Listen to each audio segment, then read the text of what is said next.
You want to support Roland Martin Unfiltered? Be sure to join our Bring the Funk fan club. Every dollar that you give to us supports our daily digital show. There's only one daily digital show out here that keeps it black and keep it real as Roland Martin Unfiltered. Support the Roland Martin Unfiltered daily digital show by going to RolandMartinUnfiltered.com.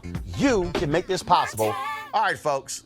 This is Federal Appeals Court nominee Lawrence J.C. VanDyke broke down in tears during a Senate Judiciary Committee hearing on Wednesday.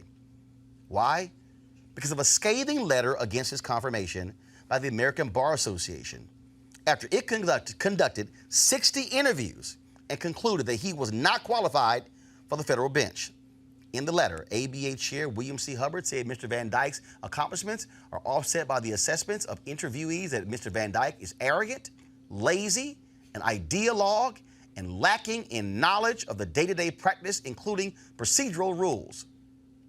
There was a theme that the nominee lacks humility, has an entitlement temperament, does not have an open mind, and does not always have a commitment to being candid and truthful.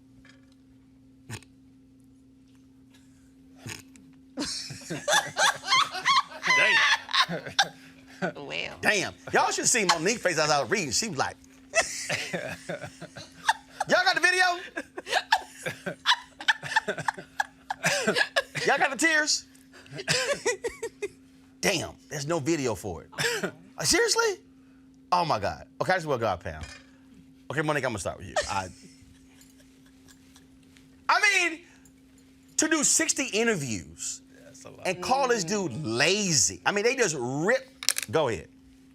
Well, that's the thing. That's why my face was scrunching up, because it's one thing for them to give a negative recommendation.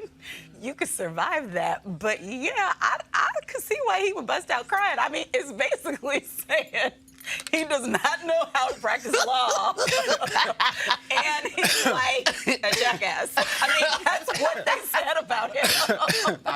And that is, and a liar. Right. And because, I mean, you can take intemperate, Lord. I have appeared before plenty of an intemperate type of judge. I mean, you just wander the halls and find one of those. But doesn't know the basic rules for day-to-day operations. That's ugly. I mean, Mustafa, but there have been multiple Trump nominees. I was going to say. Who they have said unqualified. Right. I mean, we can never forget the dude who had never filed a motion, and it was a Republican, right. Senator Kennedy from Louisiana, who was like, do you know this? No, I don't know that one. Right. Do you know this? No, I don't know that one. Right. I think we covered that in law school. I mean, it was embarrassing. Mm-hmm. And what people don't understand is what Trump is doing. First of all, he has no idea who the hell these people are. What he basically said is, white conservative evangelicals, here, y'all pick whoever the hell y'all want.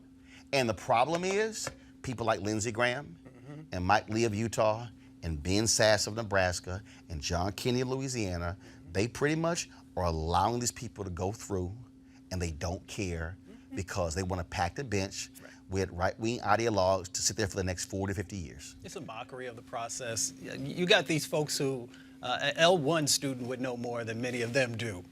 So, we got some real craziness that's going on. And you're right, it's these senators that continue to approve these folks to be able to move forward.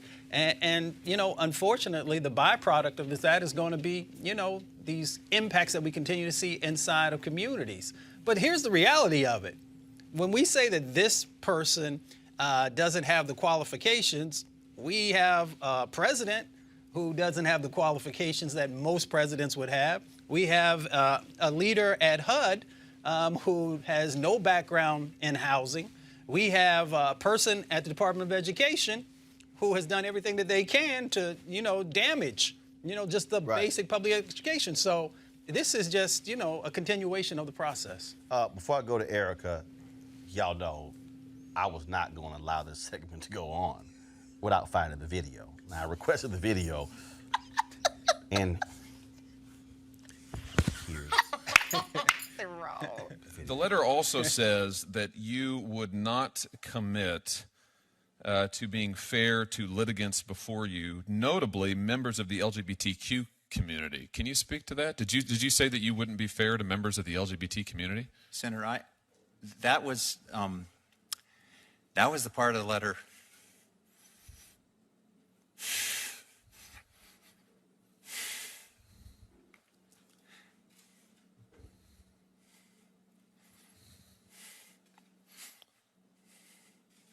I did not say that.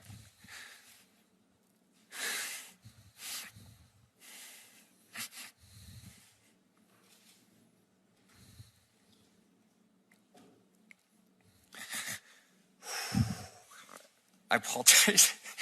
It's all right.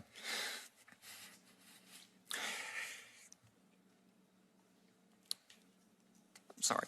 No, I did not say that. I do not believe that.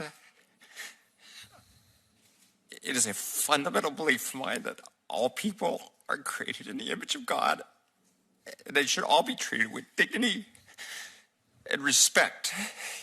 Senator, can you commit today to this committee that you will treat, if confirmed, that you would treat every litigant who came before you with respect and with dignity? Absolutely, Senator. I would not have allowed myself to be nominated for this position if I did not think I could do that. Including members of the LGBT community and any other community that has been historically disadvantaged in this country? Absolutely, Senator. Erica.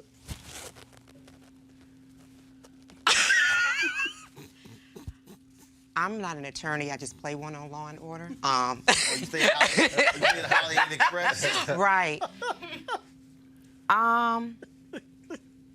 I'm speechless because that was a horrid performance, and again, and I really echo, and I was thinking the same thing that you said, Mustafa, along the lines of that whole kind of like rundown, lazy ideologue, not knowing day-to-day procedure. That sounds like Donald. I mean, a day-to-day.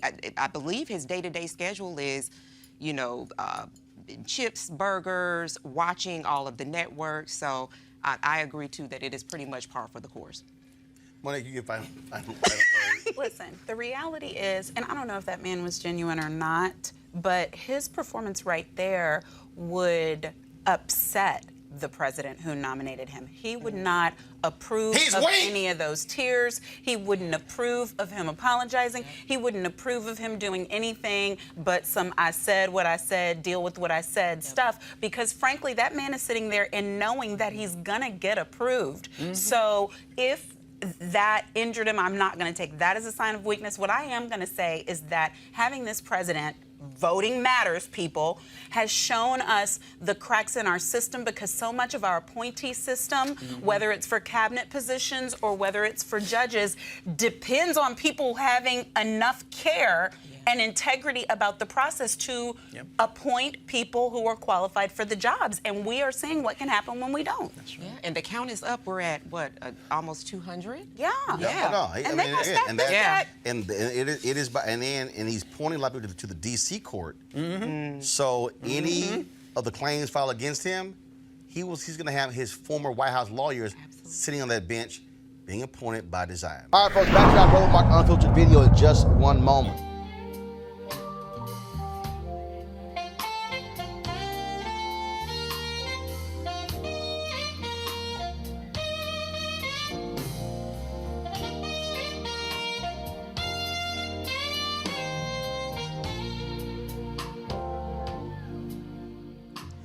Yep. All right, folks, Life Lux Jazz Experience taking place in Cabo, November 7th through the 11th next week. Yours truly will be there. We want you to be there as well. Go to lifeluxjazz.com, LIFELUXEJAZZ.com. 14 acts, Gerald Albright, Kirk Whalum, Average White Band, Shalea, Ronnie Laws. I mean, it's going to be jam-packed. Now, here's the deal. If you can't go, I understand.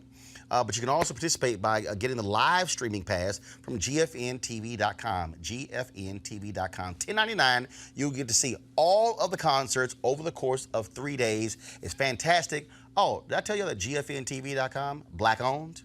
Yeah, as well. And so, also, Life Love Jazz Experience, Black-owned. The sister created this to provide an opportunity for African Americans who live in a lot of these cold states even though climate change has screwed that sucker up, to opportunity, of course, to hang out in Mexico for 4 days and have a great time. I'll be doing Roland Martin Unfiltered there next Thursday and Friday from Cabo, but you can experience the concerts by going to gfntv.com and getting your live streaming pass. So please do so, and we look forward to checking it out. Now back to your Roland Martin Unfiltered video.